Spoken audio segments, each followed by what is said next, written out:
El título de hoy es Suelta la lupa. Una lupa es lo más grande que podía encontrar. Una lupa. Y agarra o toma el espejo. Está medio cachuzo este espejo, pero era la idea porque tiene una finalidad este espejito que esté así. Pero la idea es que tomemos el espejo. Ese es el título de hoy, que el Señor viene desarrollando en mi corazón hace mucho tiempo. Y sabía que en algún momento cuando Dios me iba a dar la oportunidad tendría que compartirlo, pero como toda palabra, tengan por seguro que es primero para uno. Y la atraviesa para uno primero, así que el Señor viene tratando hace rato conmigo. Pero vamos a orar antes de recibir la palabra. Padre, gracias por tu presencia en este lugar. Gracias, Señor, porque tu palabra es fiel, es viva, es poderosa. Pero también para que pueda dar buen fruto necesitamos ser tierras fértiles. Y eso oramos, Señor, en esta hora. Que hagas de nuestro interior, haz de mi interior una tierra fértil, una buena tierra donde tu semilla y tu palabra pueda caer, pueda echar raíces profundas en nuestro interior y a su tiempo pueda dar el fruto según fue enviada a nosotros. Abrimos nuestro corazón, disponemos nuestra vida para recibirla, para que tu Espíritu Santo examine nuestro ser, nuestro interior, y ven con tu palabra a redarguirnos, a limpiarnos. Esa palabra que es poderosa, más cortante que espada de dos filos, que corta hasta el espíritu y el alma. Esa palabra que separa, que limpia, que liberta, que va quitando aquello que no viene de ti, esa palabra que purifica, santifícanos en tu verdad. En Cristo Jesús oramos, amén y amén. Hay una frase, no sé si la recuerdan, que dice así: todo depende del cristal con que se mira. ¿Conocen esa frase? ¿No la conocen? Todo depende del cristal con que se mira, todo depende del lente con que estamos, ¿cierto? Y era un poquito lo que pensaba en esta situación. No es lo mismo mirar algo con una lupa. ¿Para qué sirve esta lupa? Es bien grande, es bien luminosa, pero ¿para qué sirve la lupa? ¿Para qué? Para observar cosas más chiquitas, me dijeron por ahí, ¿cierto? Para observar más en detalle. Tiene un aumento y sirve para observar mucho más en zoom, como se dice ahora, ¿no? En detalle. ¿Y el espejo para qué sirve? ¿Me sirve si yo te pongo así el espejo? No, me sirve para mirarme a mí misma, ¿no? Ahora este espejo no me está sirviendo mucho, pero lo bueno es que ahí hay todo un espejo para representar un buen espejo. Entonces, vamos a mirar esta siguiente imagen ahí que tenemos, si podemos ver, a ver si se ve. ¿Ven esa imagen o no? ¿Qué ven? Un árbol, bien. Animales, un mono, un tigre, un león, peces, wow, pájaros, wow. ¿Todo eso ven en la imagen? ¿Todos ven lo mismo? No, bien, me encanta, porque un poquito esta imagen se usa mucho cuando están dando lo que es perspectiva. De hecho, esta imagen tiene mucho que ver con la perspectiva con la que vemos las cosas. ¿Y saben qué? La intención de esta palabra es ver un poquito de eso, no para ver diseño gráfico ni nada, sino para ir un poquito más profundo, pero que podamos ir comprendiendo que a veces no todo es lo que parece, o que a veces no todo es como nosotros vemos. Yo puedo poner a dos personas acá y les aseguro que una puede ver una cosa, otra puede decir, no veo eso, no estoy viendo. Me voy a parar un poquito, voy a hacer. Acá está el árbol, los que ven. Acá hay una especie de tigre en esta silueta. Acá hay una especie de mono de perfil. Los peces, supongo que son estos que estaban viendo, no sé quiénes eran los que veían peces. Abajo ven los peces. En ese sí se ve. Ok, yo los peces no veo, por ejemplo, así que bien ahí. Y allá hay unos pajaritos arriba. ¿Se dan cuenta? El que pudo ver. No todo vemos a veces de la misma manera. Y cambiando la perspectiva, cambiamos nuestro enfoque. Yo cambio lo que veo, cambio mi perspectiva, cambio lo que estoy enfocando, por lo tanto cambio mi manera de ver las cosas. ¿Se dan cuenta? Miremos las siguientes imágenes. Tenemos dos más. Una muy conocida. ¿Por qué están discutiendo ellos dos? ¿Qué ve uno? Un 6 y el otro un 9. ¿Quién tiene razón? Los dos. Gracias, Mirta. Los dos depende de la óptica donde estén mirando. ¿Se dan cuenta? Cambiamos las perspectivas, cambiamos el enfoque. ¿Qué pasa si esta personita que discute que es un 9, resulta que le dice el del 6, venite para acá de este lado? Y van los dos y ven de la misma perspectiva. ¿Qué van a ver? Un 6 y viceversa. Es más, si a ese 9 lo pongo así derechito, hasta puede parecer una G de gato, imprenta minúscula. ¿Se dan cuenta? Y todos tienen razón. Vemos la otra imagen y última imagen, no es que vamos a entretenernos acá viendo muchas imágenes, pero sirve para... Y acá, un poquito más. ¿Qué vemos? ¿Qué vemos? Una copa. Dos viejitos. 3 personas. Una pareja tocando la guitarra. Y una en el fondo. ¿Alguien ve una mujer? Ah, bien, una mujer. Un candelabro, bien ahí. ¿Una botella? ¿Alguien ve una botella de vidrio chiquitita? Una botella de vidrio chiquitita, el aro de la anciana. ¿Se dan cuenta? ¿Qué pasa si a esto yo vengo? No puedo hacerlo ahora porque me encantaría, pero ya vamos a ir para esa tecnología. Pero ¿qué pasa si a esto yo vengo con el zoom y lo enfoco acá? Ahí nada más que vería la botella de vidrio chiquitita. Si a esto yo vengo y lo enfoco acá, ¿qué vería? La mujer. ¿Puedo ver con claridad toda la imagen? No. ¿Saben que muchas veces nosotros somos así? Nosotros las personas nos gusta mucho comprender, analizar, observar, entender, encontrar el significado de las cosas, comprender las razones. Y está muy bien. De hecho, gracias a eso pueden tener unos excelentes pintores o escultores o arquitectura que nos van dando ese. Pero cuando lo trasladamos eso a un plano de relacionamiento personal, de vínculo, de familia, de iglesia, de relaciones, cuando trasladamos esos a nuestros vínculos, se nos dificulta mucho. De hecho, no sé si a usted le pasa, pero es más fácil para nosotros mirar a otros que a nosotros mismos. ¿A alguien le pasa eso? ¿O estoy yo acá? Amén, ahí, Juan. A alguien eso significaría, es más fácil andar por ahí con una lupa. A ver. Es más fácil por ahí andar con una lupa y mirar al otro que agarrar un espejo, saludable, tiene que estar bueno el espejo, pero mirar un espejo y decir, epa, y mirarme a mí mismo.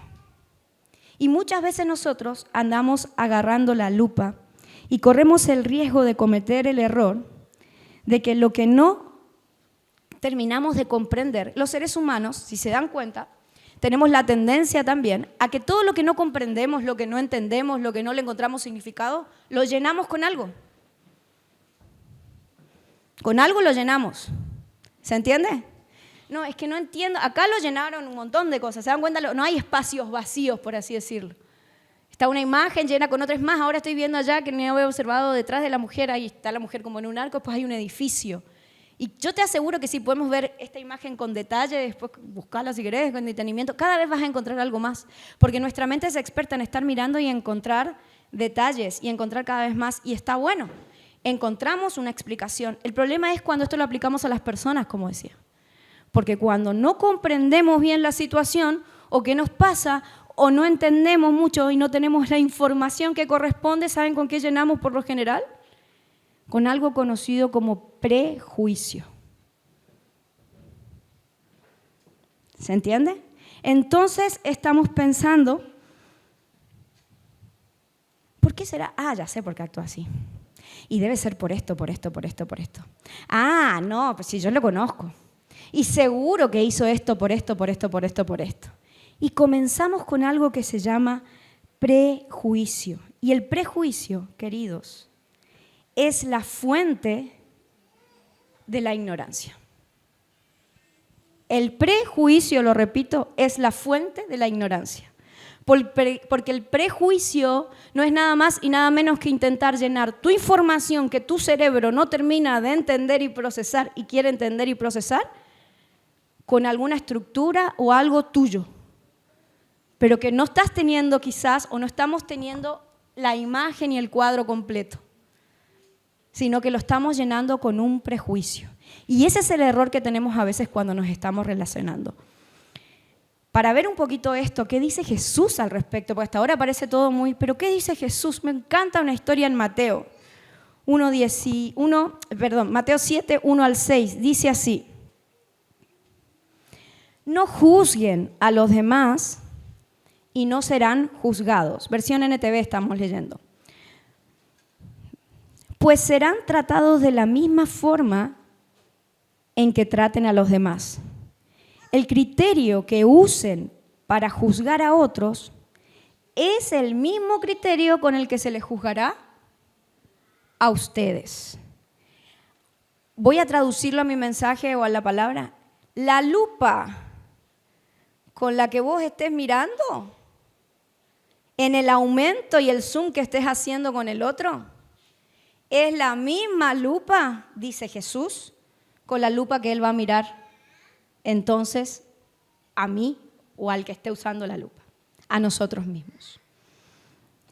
¿Y por qué te preocupas por la astilla en el ojo de tu amigo cuando tienes, en esta versión dice, un tronco en el tuyo? ¿Cómo puedes pensar en decirle a tu amigo, déjame ayudarte a sacar la astilla de tu ojo, cuando tú no puedes ver más allá del tronco que está en tu propio ojo? Hipócrita. Primero quita el tronco de tu ojo, después verás lo suficientemente bien para ocuparte de la astilla en el ojo de tu amigo.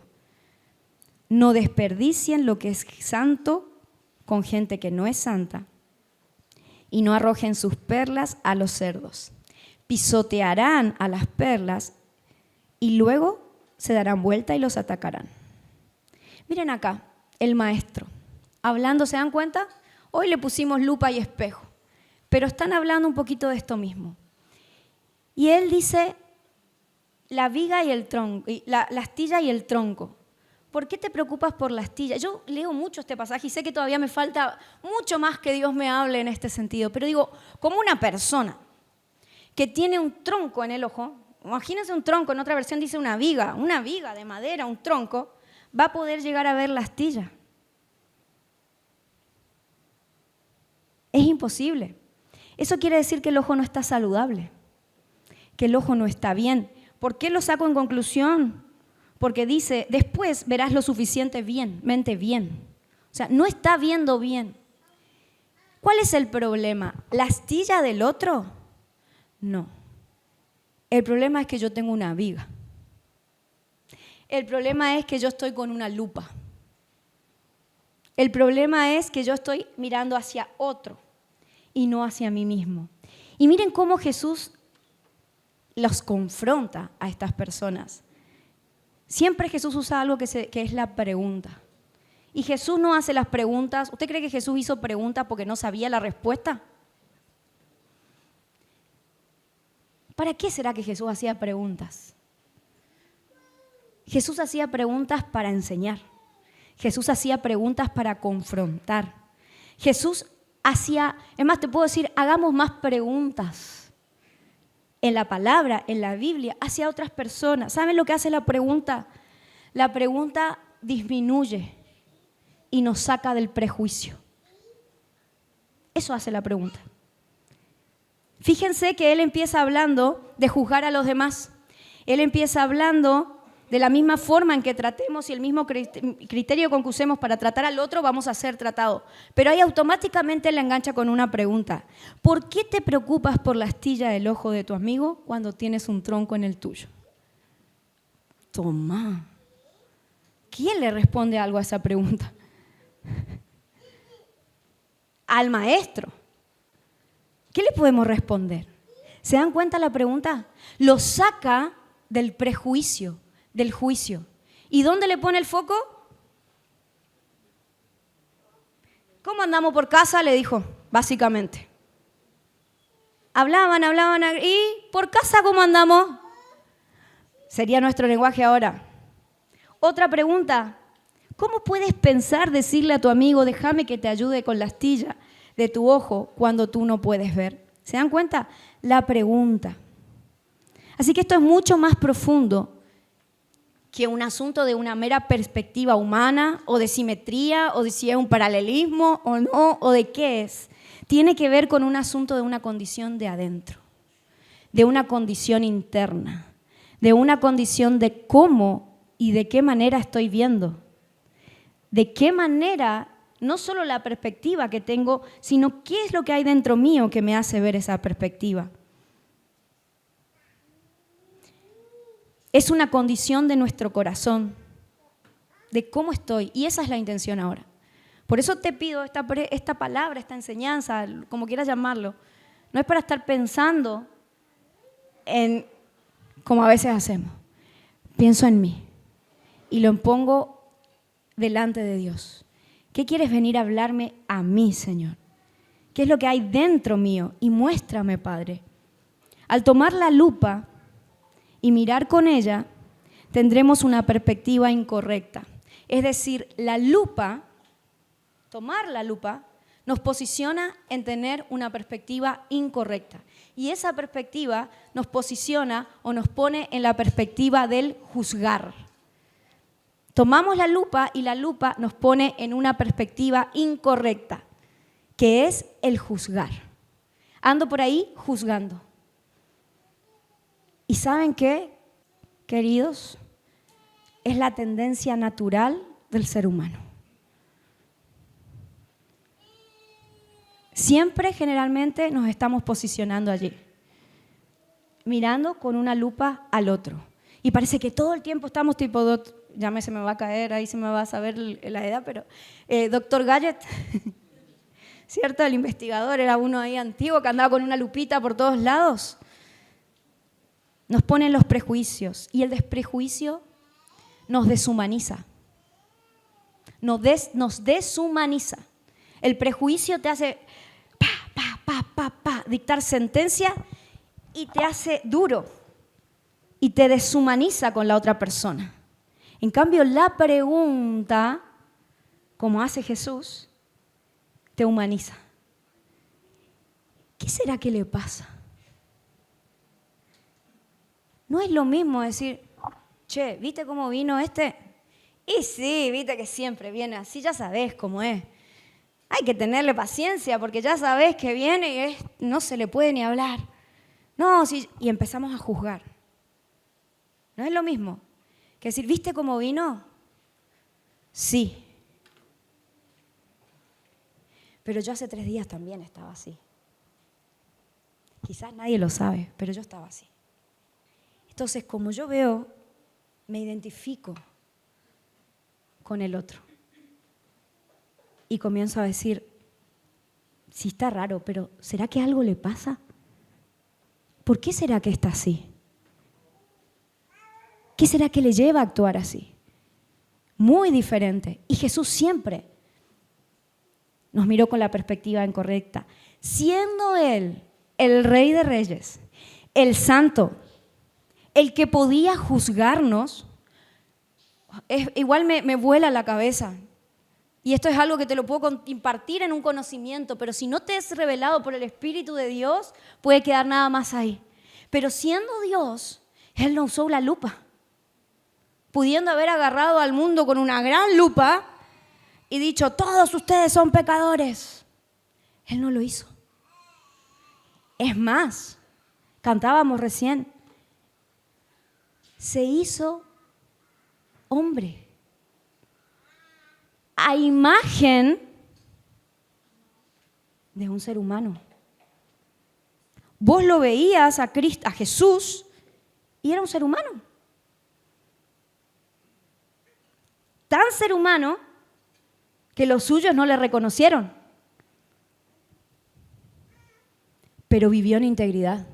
Y jamás agarró la lupa, pudiendo hacerlo.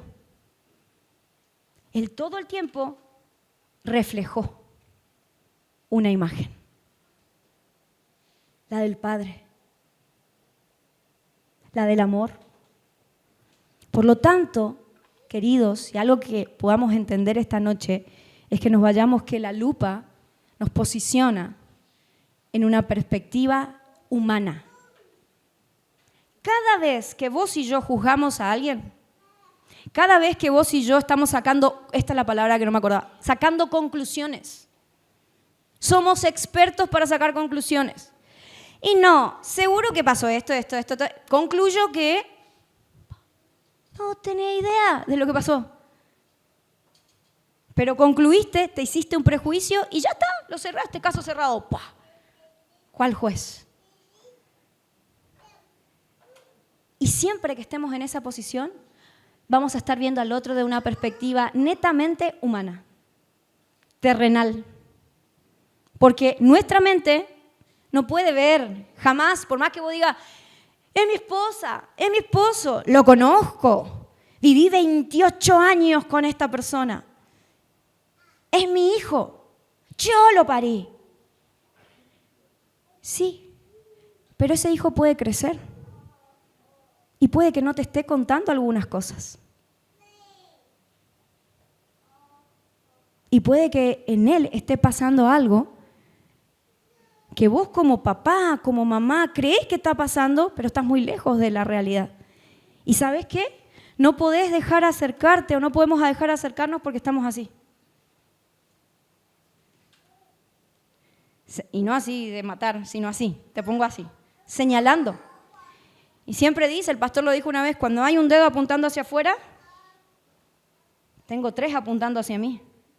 Y es más, si yo estoy así, te invito, esta actitud te da confianza para acercarte. A 2 metros de distancia por lo menos. Y cuando yo hablo de esto, y Jesús está hablando de esto, habla de los hermanos, habla de los creyentes. Y a veces nosotros pensamos en la iglesia, en la congregación, en el domingo, en aquel que sirvo. Pero yo quiero ir un poquito más profundo y te invito a que justamente tu familia, tu cónyuge, tu hijo, tu hermano, porque a veces en casa estamos así, todo el tiempo. A veces en casa estamos con la lupa, todo el tiempo. Y les quiero contar, no voy a ahondar en detalles, pero yo era así, sinceramente. Tengo que ser honesta. Y siempre digo, si me voy a poner como ejemplo, me voy a poner en ejemplo en mi error y en mi debilidad. Porque todo lo que puedan ver alguien, algo bueno en mí, es Cristo que ya está formándose y que ha trabajado y sigue trabajando. Pero todo lo malo soy yo en mi carne y en mi humanidad que necesita de Cristo. Muchas veces a mi propio esposo, a mis propios hijos, andaba todo el tiempo así y no me daba cuenta. Y era, sí, pero es que vos fíjate. Sí, pero es que vos lo otro. Y muchas veces sin saber que eso alejaba más todavía. Y no saber a veces qué situaciones estaba pasando alguno de ellos realmente. Que yo decía, dentro mío, ¿por qué no me cuenta? ¿Por qué no me habla si yo estoy acá todos los días? Claro, pero estoy así. Y si estoy así, créanme que nadie, menos un hijo, va a querer venir a decir, mamá, mira, no, ¿cómo se te ocurre? ¿Qué es lo que está pasando? Porque si se dan cuenta, cuando andamos con estos instrumentos y andamos desde esta perspectiva humana, somos expertos, no solo para sacar conclusiones, sino para dar instrucciones. Sacá, vení, trae, ponete, déjame que te saco, déjame que te ayudo, en vez de ponernos en el lugar del espejo Y esa es otra cosa que no nos gusta. Al ponernos en el lugar de la lupa, nos estamos poniendo en el lugar de juez, de juzgar al otro. Eso estamos haciendo. Estamos poniendo en decir, yo sé por qué él está así. Yo señalo esta falta. Yo veo, no, mira, acá hay una mugrecita chiquitita, nah, ahí está sucio. Yo me estoy poniendo en el lugar de yo por superior del otro. Aunque tenga falsa humildad, diga, no, es que es para ayudarte. Lo que pasa, querido, es que es para orar por vos. Déjame saber, esa gente muy curiosa a veces, que pregunta y quiere saber, ¿por qué está así? ¿Por qué está así? ¿Para qué quieres saber? ¿Querés saber para orar realmente porque te importa? ¿O nomás querés saber para andar chusmeando y aguantar y estar... Si no se nos permite saber, es porque no necesitamos completarnos nosotros la información de quien ya la tiene. Entonces, juzgar no es nada más y nada menos que intentar sentarnos en el trono de Dios. Eso es juzgar. Aunque suene duro. Juzgar es intentar ponerte en el papel de aquel que sí es juez justo. Y es decir, él no está juzgando bien. Juzgo yo. Y sentencio. Y dicto. Y corto cabeza. Y corto relación. Y no hablo más. Y hago la ley del hielo. Y la elimino. Y le bloqueo. Y ya no más. Y así estamos. Cada vez peor.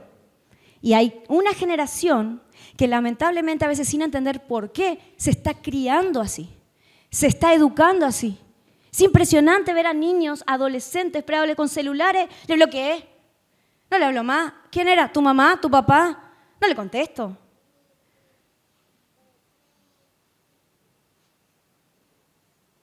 ¿Se dan cuenta?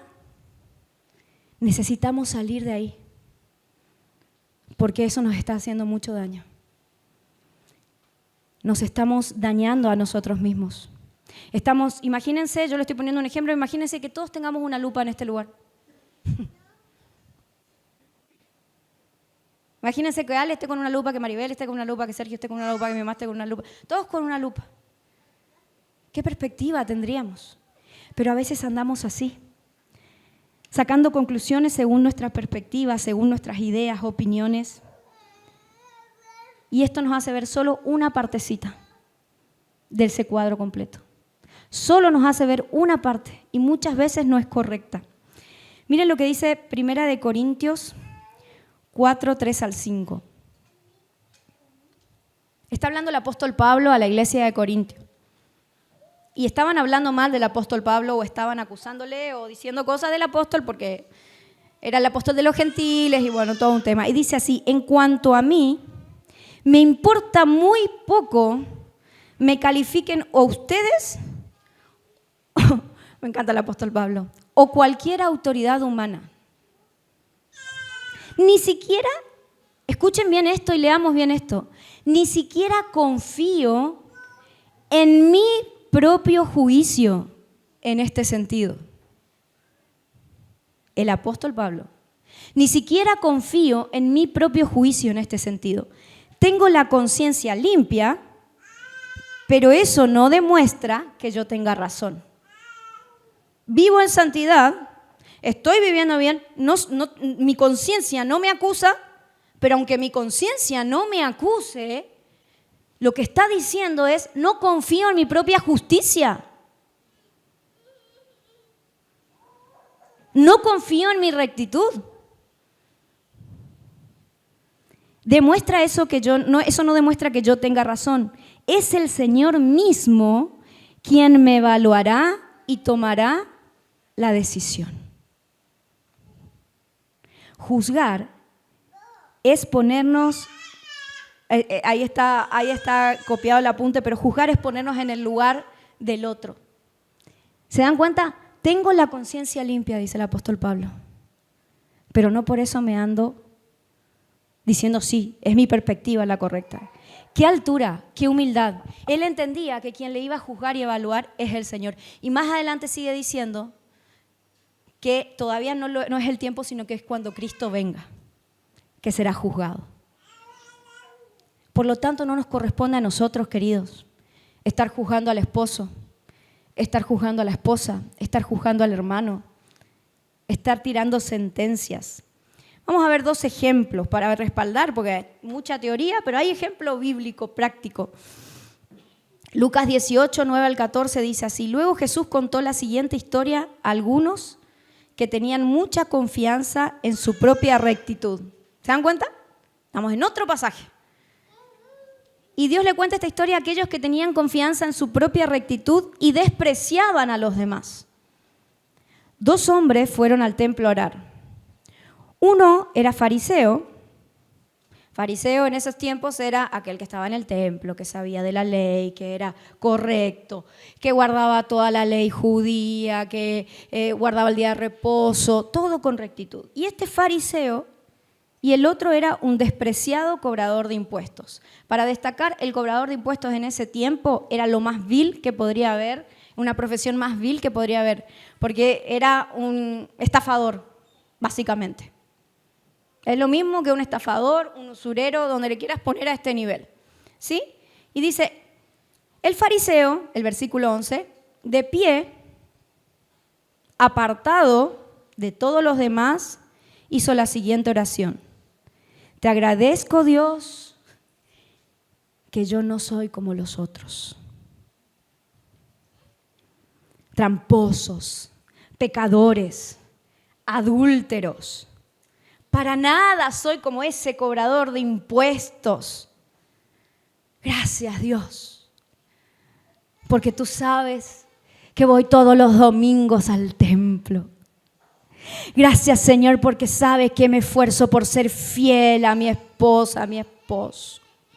Gracias, Dios, porque agarro la Biblia y la leo todos los días.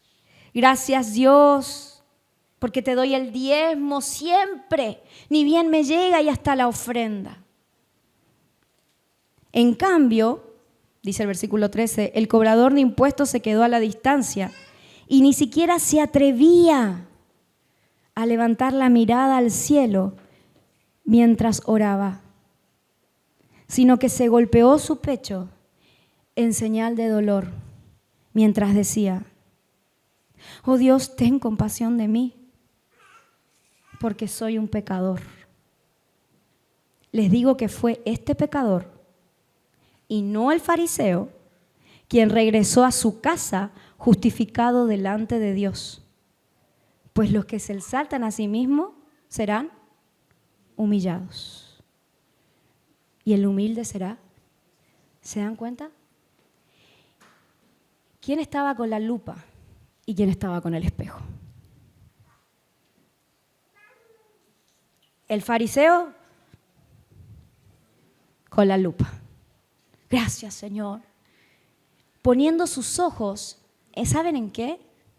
En sus obras, en su servicio, en su rectitud. No estaba haciendo nada malo. Pero a eso iba al principio cuando dije, esto tiene que ver con el corazón, con la motivación, porque acá nadie puede ver la motivación del otro.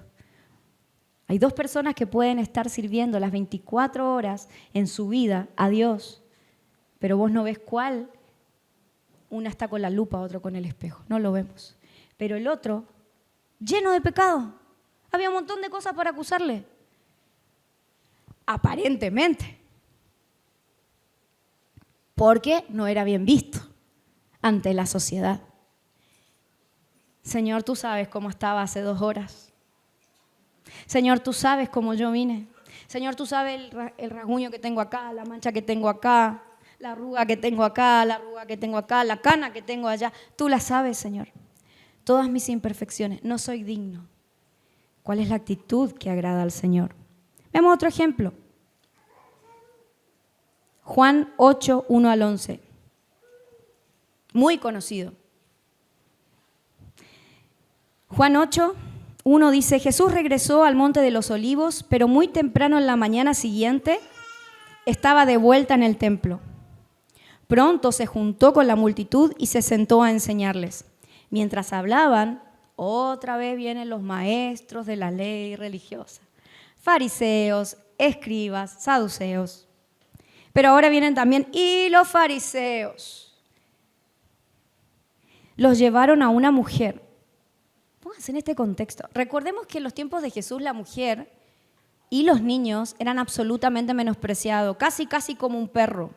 Es más, valía un poquito más el perro que la mujer. No sé si se acuerdan que a una mujer extranjera le dijo que coma migajas. ¿Por qué vienes a pedirme sin migajas de los perros? Bueno, a ese punto, porque si vemos el contexto, eran súper despreciados. Y estos, lo que hoy serían quizás pastores, quizás, ¿cómo le llamamos ahora? Apóstoles, maestros, servidores del templo, la traen arrastrando a la mujer. Porque eso dice la palabra. Mientras él venía y le pusieron ahí, en medio de la multitud, a la mujer. Maestro, le dijeron a Jesús, esta mujer fue sorprendida en el acto del adulterio. La ley de Moisés manda apedrearla. ¿Tú qué dices? Ellos estaban teniendo una lupa sobre la mujer, pero también estaban teniendo una gran lupa sobre Jesús. Porque no le estaban preguntando para apedrearla nomás, sino era para poner en conflicto qué era lo que iba a responder y así poder agarrarlo y matarlo en ese momento al mismo Jesús. Estaban teniendo una lupa. ¿Tú qué dices?, le dice. Intentaba tenderle una trampa para que dijeran algo que pudieran usar en su contra, pero Jesús se inclinó y escribió en la tierra. ¿Qué escribió? No tengo idea. Me encantaría haber sabido como a todo el mundo, pero no tengo idea. Lo que sí es la actitud descontracturada del maestro. Mira, Señor, si no es una adúltera, ¿quién podría traer hoy aquí? Uno que está teniendo quizás problemas con su identidad sexual.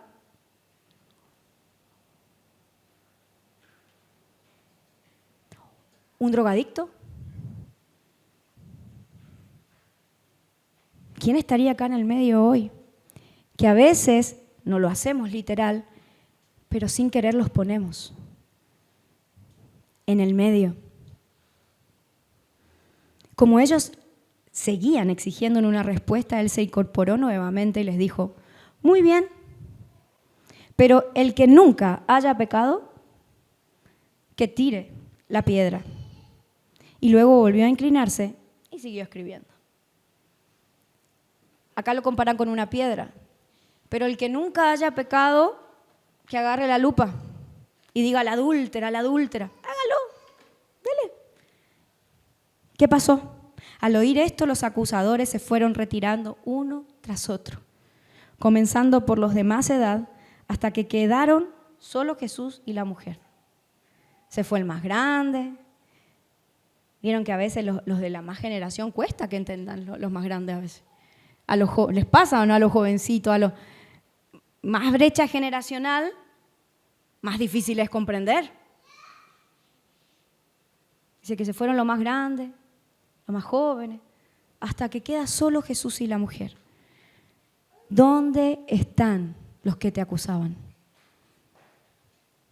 ¿Ni uno de ellos te condenó? Ni uno, Señor, le dijo la mujer. Yo tampoco, le dijo Jesús. Vete y no peques más. Ese es la persona de Cristo a quien servimos, a quien exaltamos, de quien hablamos, de quienes somos seguidores. Y si nosotros realmente anhelamos ser sus discípulos, no estamos para hacer algo diferente a lo que hizo nuestro maestro. Suelta la lupa y agarra el espejo.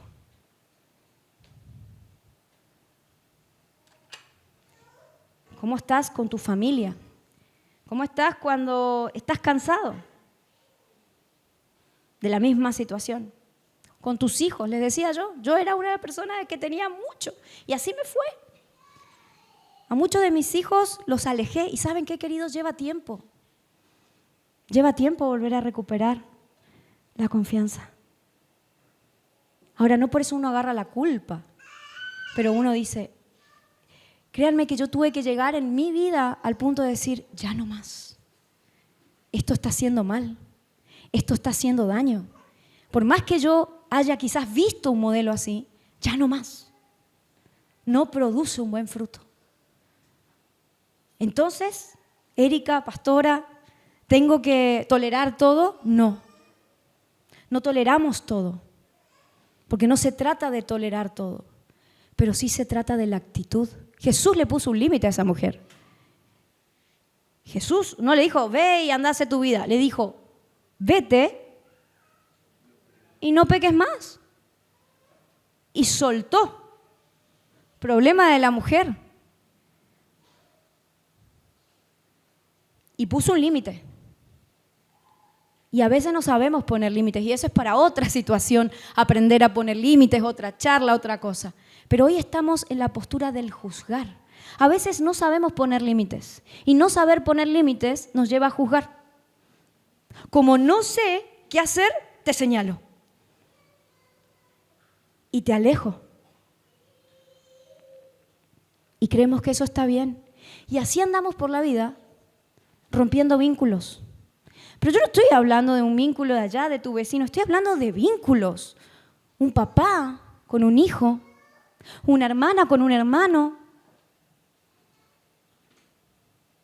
un esposo con una esposa, la familia. Donde Dios dio el diseño y la expresión máxima para que allí podamos aprender a ver su amor en la familia. De hecho, la iglesia no somos más que un conjunto de familias siendo la gran familia de fe. Pero si no aprendemos a ser familias saludables en nuestro hogar, no vamos a poder aprender a ser una iglesia saludable en nuestra sociedad. Necesitamos aprender a ser familias, tener matrimonios saludables. Y lo contrario de juzgar, lo contrario de señalar, lo contrario de querer ponerme en el papel de juez y de Dios, está un poquito ligado a lo que predicaba el pastor la vez pasada, que tiene que ver con el perdón, pero en realidad tiene que ver algo, una palabra mucho más profunda. Y ahí sí es una palabra es espiritual. Porque no se puede hablar de otra perspectiva que no sea la espiritual, que es gracia. Gracia. ¿Qué es la gracia? No gracia de gracias. Te traje gracia. No, esa gracia no. Es gracia. Es un regalo no merecido. Te doy algo que no mereces. Gracia, verdad y perdón van en conjunto. Porque cuando yo otorgo gracia, no estoy justificando la acción de la otra persona. No estoy diciendo, bueno, está bien, actuaste así. Bueno, Jesús no dijo nunca, está perfecto lo que hizo esa mujer. Nunca avaló lo que hizo esa mujer. ¿Y cómo vemos que no lo avala? No peques más. Él llama pecado a lo que estaba haciendo la mujer. Pero ella no recibió el castigo dado en ese tiempo para hacer el castigo ese, porque no estaban hablando pavada, ¿por qué la apedrearon? Era el castigo de la mujer, así se trataba a las mujeres. No hacía a los hombres, que eran hallados en la misma situación. Las mujeres eran apedreadas. Y Jesús le extiende gracia. ¿Qué estamos extendiendo nosotros? Porque no podemos dar lo que no tenemos. Y si estamos llenos de prejuicios, es simple, quiere decir que estamos llenos de nosotros mismos, de carne. Pero si podemos estar llenos de gracia, es porque hemos entendido que honestamente, queridos, esa mujer era yo. Esa mujer eras vos. Quizás con otra clase de pecado. Pero igual, porque el Maestro, el Verbo, la deidad hecha carne, se hizo pecado,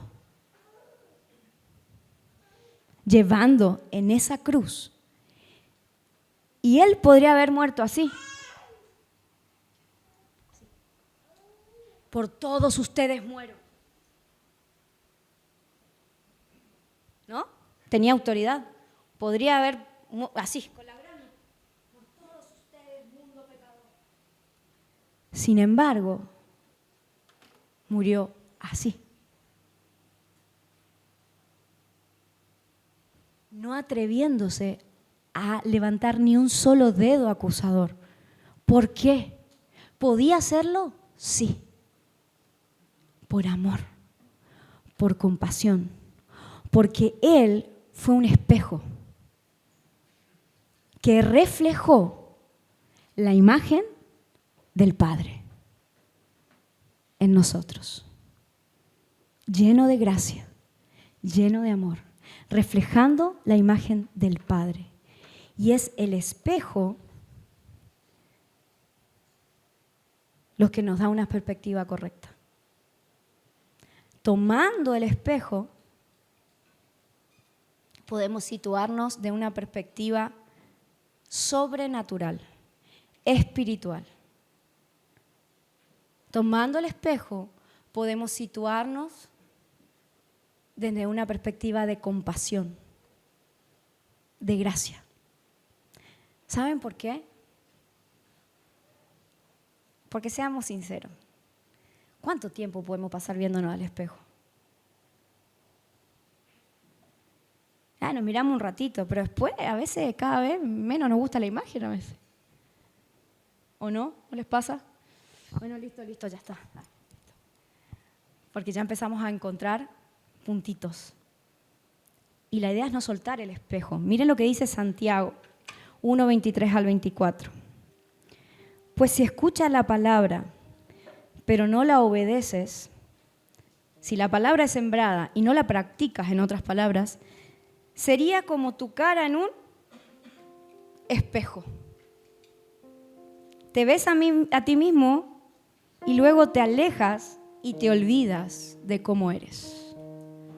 Te ves a ti mismo y luego te alejas y te olvidas de cómo eres. Brenda, ¿te puedes mirar en la parte que no está rota? A ver, ¿qué pregunta te puedo hacer, Bella? A ver, ¿dónde tenés una manchita?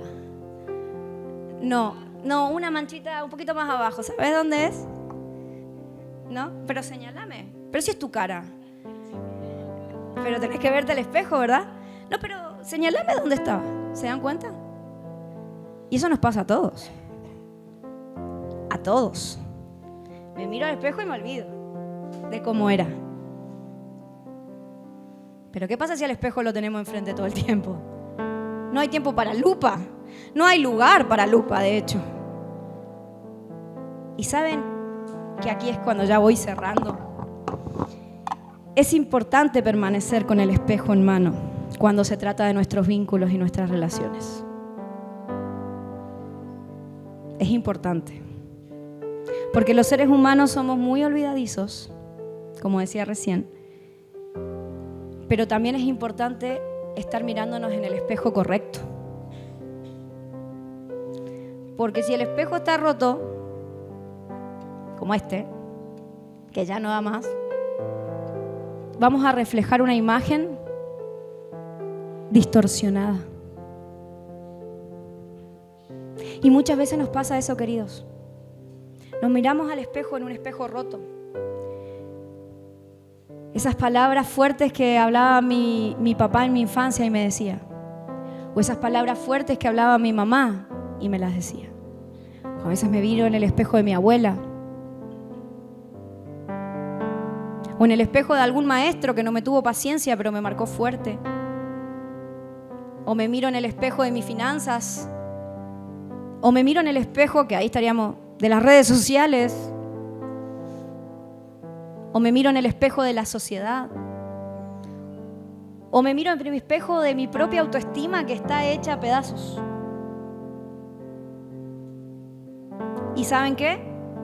Me miro esta imagen, no me gusta, entonces agarro la lupa. Porque es más fácil. Pero cuando nos miramos en el espejo correcto, todo cambia. Porque es la única manera en que podemos reflejar una imagen sana, una imagen correcta. Segunda de Corintios, y con esto termino, 3, 16 al 18.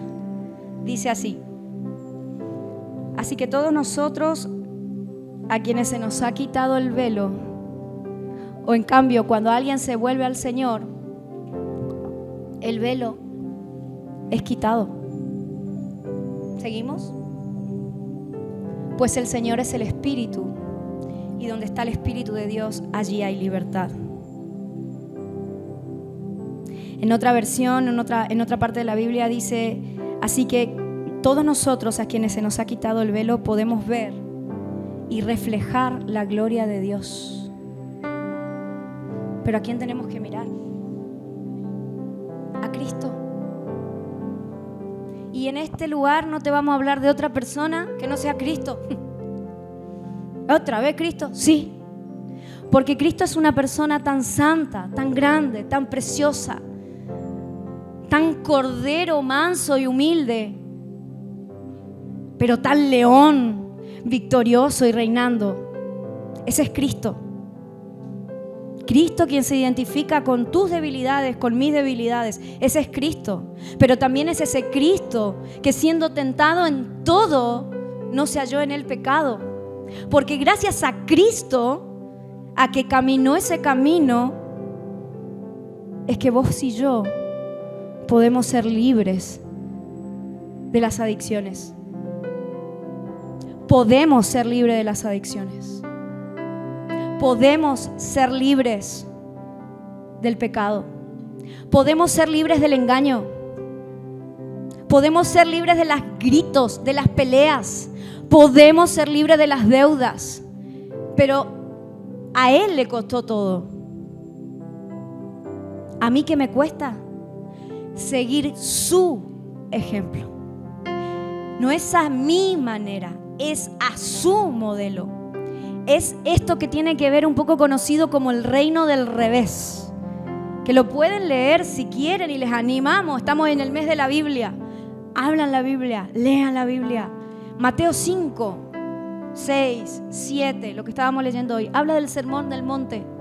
Sermón del Monte no es nada más y nada menos que los principios, los valores y las leyes del reino, de cómo debemos conducirnos nosotros, hijos de Dios, en esta tierra.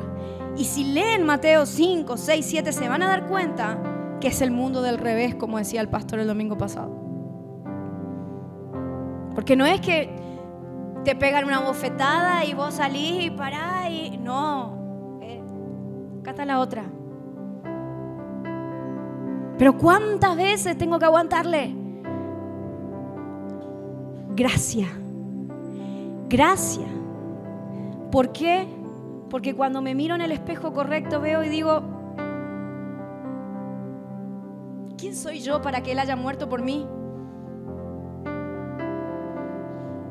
Si metí la pata hasta el fondo. Si a veces, no sé si te pasa, pero hasta a mí misma a veces me cuesta perdonarme. Sin embargo, Él me perdonó. Y aún no me puedo poner en la silla del juez de mí misma ni de vos mismo, porque Cristo te perdonó.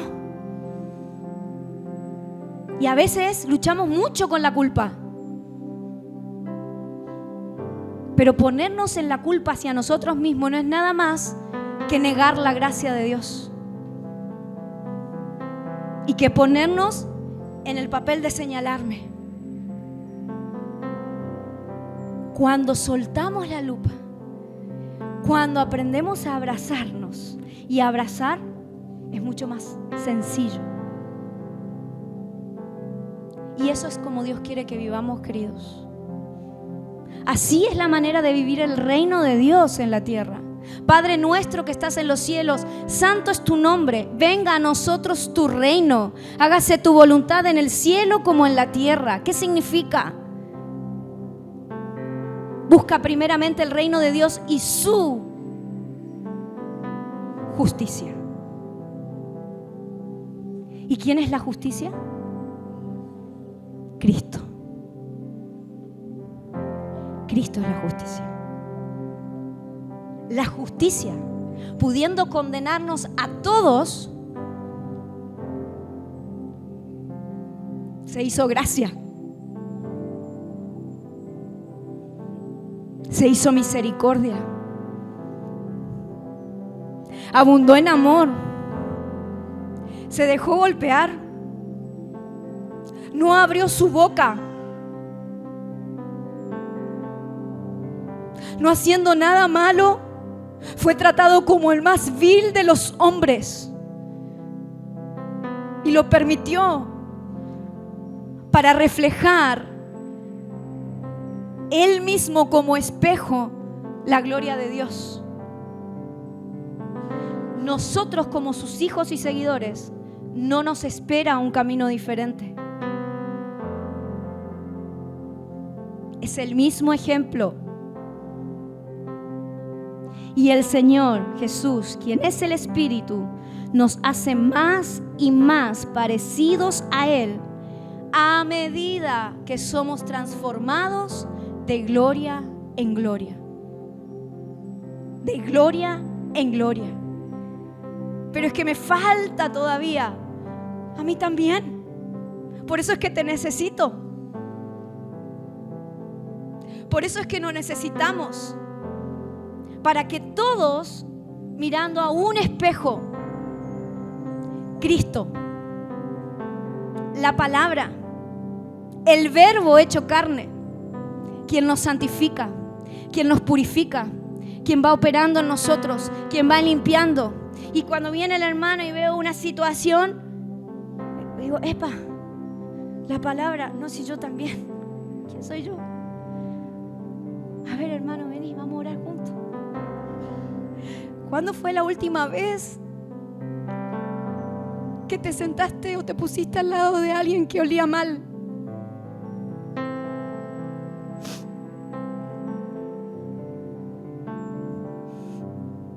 Ese familiar que a veces huele mal.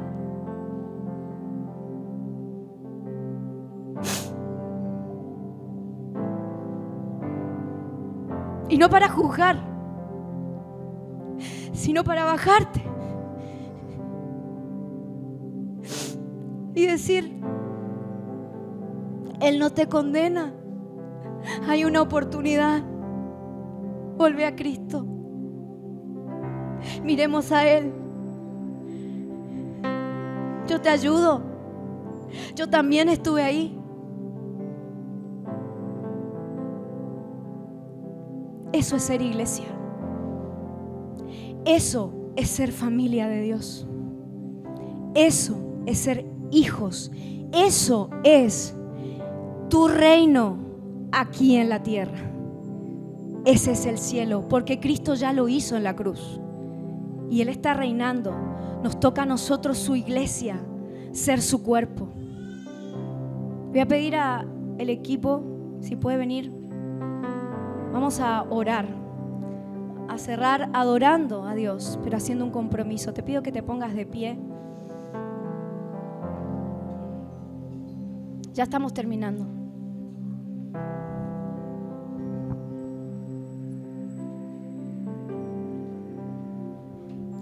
Padre, gracias por amarnos.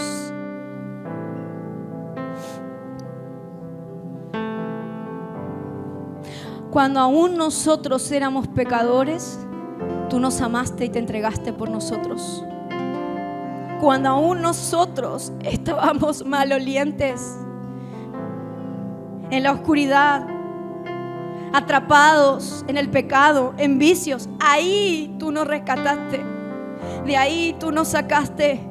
Cuando había hogares llenos de contienda, cuando había hogares llenos de violencia, cuando había hogares llenos de discusiones, cuando había hogares divididos, cuando había hogares quebrantados, cuando había hogares levantándose unos contra otros. De ahí tú nos sacaste. Ahí tú viniste a visitarnos. No te escandalizó el adulterio, la profesión indigna de uno, el pecado del otro. No te escandalizas por nuestras debilidades, por nuestros pecados, por nuestras condiciones. Al contrario, te compadeces. Gracias, Cristo, por amarnos. Gracias por entregarte. Gracias por tomar nuestro lugar en esa cruz. Gracias por no juzgarnos y por darnos tu gracia. La salvación, el acceso, el ser llamados hijos de Dios. Porque somos santos gracias a ti. Gracias a ti tú cambias nuestra naturaleza y la transformas día a día, de gloria en gloria.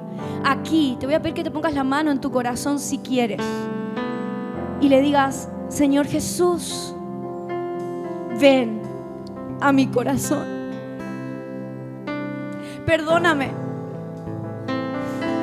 por ser juez muchas veces, por agarrar una lupa y mirar desde la perspectiva humana y no entender que la persona que está enfrente mío es un alma que necesita salvación, un alma que está agonizando por ti. Señor, ayúdame a ver desde la perspectiva correcta al otro, de ver desde la perspectiva espiritual, de ver desde la perspectiva de la luz de lo eterno, como tú lo hiciste. Transforma mi corazón, cámbiame, transforma mi casa.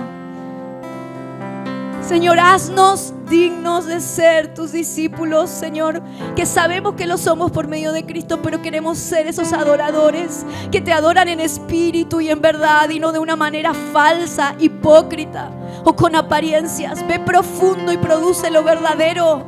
Produce todo lo que viene de tu espíritu, porque solo tú lo puedes hacer, Cristo.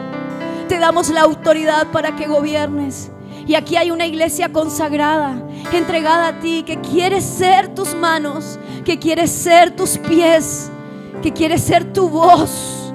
No mimetizarse con esa voz que juzga, que señala, que daña, que corta, que hace mal, sino ser el reflejo, ser la imagen de este Dios, de Cristo mismo, que ama, que perdona, que liberta, que sana, que trae esperanza, que trae vida y vida en abundancia. Te damos la gloria y te damos la honra a ti. Cantamos un rato al Señor, le adoramos a Él, a Dios. Tu forma de